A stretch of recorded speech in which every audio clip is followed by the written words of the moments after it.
इस वीडियो में मैं आप लोगों को आज ये बताऊंगा कि जब हम डी ब्रॉय हाइपोथेसिस को हाइड्रोजन एटम के सिंगल इलेक्ट्रॉन पर अप्लाई करते हैं तो उससे उसकी एंगुलर मोमेंटम का हमें क्या पता चलता है कि उसका एंगुलर मोमेंटम हाइड्रोजन एटम के अंदर है क्या। सबसे पहले मैं आप लोगों के सामने डी ब्रॉय हाइपोथेसिस लिख देता हूँ और वो कुछ यूँ है। पिछली वीडियो से आपको पता है कि किसी भी पार्टिकल के साथ उसकी एसोसिएटेड वेवलेंथ जो है वो दरअसल h/m v के बराबर है, जहाँ पर m उस पार्टिकल का मास और v उसकी वेलोसिटी है। आसानी की खातिर हम इन जितनी भी इक्वेशंस आ रही हैं इनको हम नंबर्ड कर देते हैं ताकि हवाले में आसानी रहे। मैकेनिक्स से, क्लासिकल मैकेनिक्स से आप लोगों को ये भी पता है कि किसी भी पार्टिकल का अगर वो किसी ऑर्बिट में ऑर्बिटिंग कर रहा है तो उसका एंगुलर मोमेंटम कुछ यूँ होता है।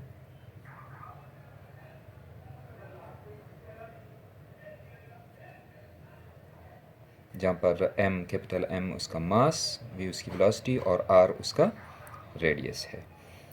इस इक्वेशन को हम इक्वेशन 2 का नाम दे देते हैं। चीज़ें मज़ीद समझ में आ जाएंगी बहुत बेहतर अंदाज से हम अगर एक छोटे से डायग्राम से सहारा लें।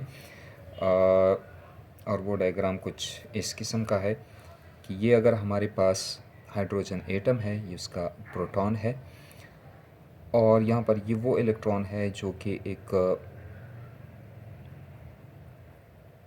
ऑर्बिट को फॉलो करते हुए ऑर्बिटिंग कर रहा है। ये इलेक्ट्रॉन और न्यूक्लियस के दरमियान का वो फासला r है। डी ब्रॉय हाइपोथेसिस के मुताबिक ये इलेक्ट्रॉन इस वक्त एक पार्टिकल की तरह बिहेव नहीं कर रहा बल्कि ये एक वेव की तरह बिहेव कर रहा है। तो अब अगर ये वेव की तरह बिहेव कर रहा है इसका मतलब ये हुआ कि इस पूरे क्लोज्ड लूप में ये जो उसका ऑर्बिट है इसमें इस इलेक्ट्रॉन को इंटीग्रल नंबर ऑफ वेवलेंथ्स बनाने चाहिए। मेरे इस फ़िक्रे का मतलब कुछ यूँ है कि इलेक्ट्रॉन अगर वेव है तो उसकी, मैं माज़रत चाहूँगा मेरी ड्राइंग कुछ अच्छी नहीं है लेकिन मैं थोड़ा सा आप लोगों को यहाँ पर ये चीज़ बताना चाहता हूँ कि एक वेव की तरह बिहेव कर रहा है जहाँ पर ये यहाँ से लेकर यहाँ तक ये एक वेवलेंथ, दूसरी वेवलेंथ और तीसरी वेवलेंथ हो गई। अब इस पूरे दायरे का जो सरकमफेरेंस है वो हमारे पास आप लोगों को पता है ट्रिग्नोमेट्री से कि वो 2πr है। यानी इस पूरे सरकमफेरेंस पे इस वक्त इलेक्ट्रॉन दरअसल बना रहा है m कंप्लीट लैम्डास। एक वेवलेंथ बना रहा है, 2 बना रहे हैं, 3 बना रहे हैं। मौजूदा शक्ल में आप देख सकते हैं कि टोटल 3 वेवलेंथ बना रहा है। यहाँ से मैं इस इलेक्ट्रॉन की वेवलेंथ को कैलकुलेट कर सकता हूँ।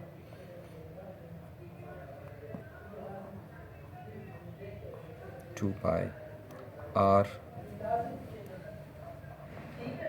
और m। आइए अब हम अपनी मेन कैलकुलेशन की तरफ जाते हैं।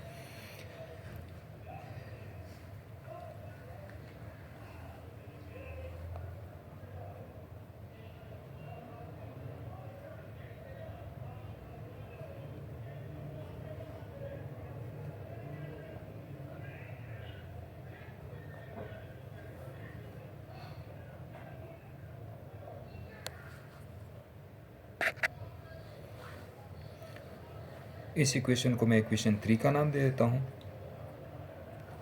ये इक्वेशन आई कहाँ से, आप यहाँ से देख सकते हैं कि यहाँ जो वेवलेंथ है लैम्डा डी ब्रॉय हाइपोथेसिस है बेसिकली, और इस इक्वेशन में मैंने ये वेवलेंथ सब्स्टिट्यूट की है। तो 2πr ओवर m वो इसकी जगह पे आ गया। कुछ इस किस्म की हमारे पास आई है। 2πr over m equals equation की राइट हैंड साइड वही है। लेकिन इक्वेशन 2 हमें क्या बता रही है? इक्वेशन 2 से हम इस पार्टिकल के मोमेंटम को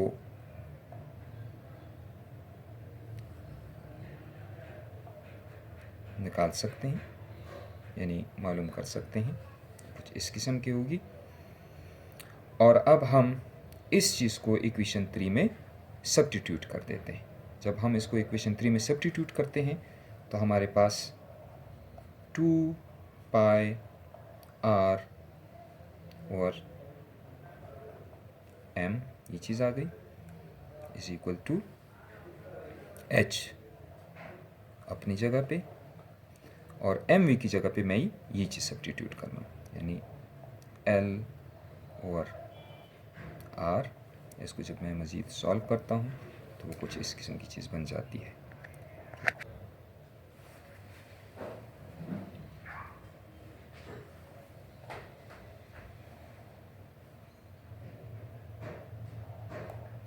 तब हमारे पास जो इक्वेशन आई है वो 2 पाई r ओवर m और ये आर एच ओवर एल, ये हमारे पास आई है जब हमने ये वाली चीज़ इक्वेशन 3 में सब्स्टिट्यूट की है।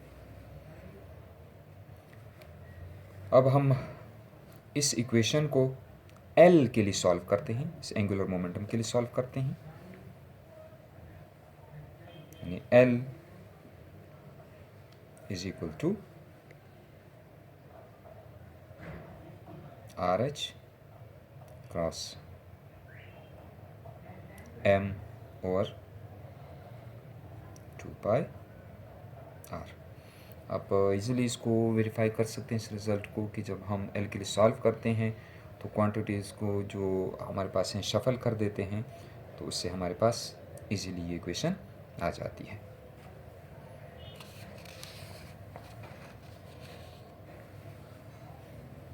यहाँ से हमारे पास L की वैल्यू अभी आएगी mh ओवर 2 पाई, और ऐसा इसलिए है कि जब आपने इसको L के लिए किया तो ये R इस R के साथ कैंसल आउट हो जाएगा और हमारे पास mh ओवर 2 पाई रह जाएगा, mh ओवर 2 पाई।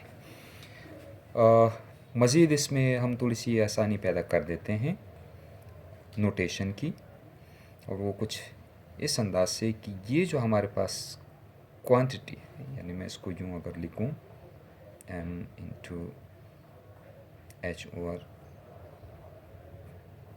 2 पाई, तो इसको मैं डिजिग्नेट करता हूँ एक नए सिंबल के साथ जिसको h बार या h कट कहते हैं। क्वांटम मैकेनिक्स में इसको मॉडिफाइड प्लैंक कांस्टेंट भी कहते हैं, और ये कुछ इस किस्म की है h ओवर 2 पाई। लिहाजा हमारे पास इलेक्ट्रॉन का एंगुलर मोमेंटम जो कि हाइड्रोजन एटम में ऑर्बिटिंग कर रहा है वो m h कट हो जाता है।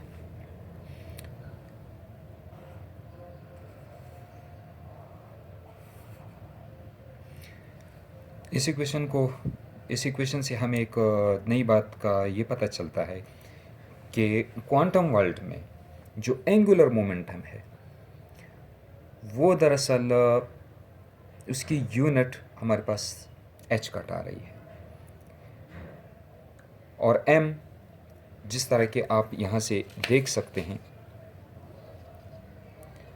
ये नंबर ऑफ वेवलेंथ्स हैं, यानी m हमारे पास हो सकते हैं 1 2 3 and so on, integral value हो सकती है, या तो एक वेवलेंथ या फिर 2 wavelengths, 3 wavelengths.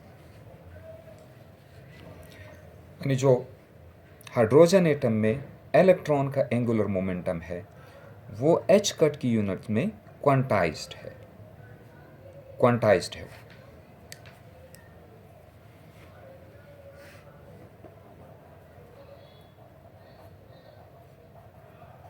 Angular momentum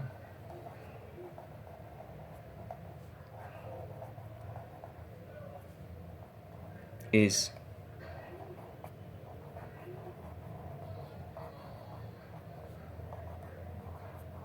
quantized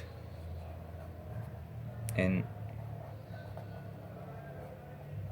units of H. Good.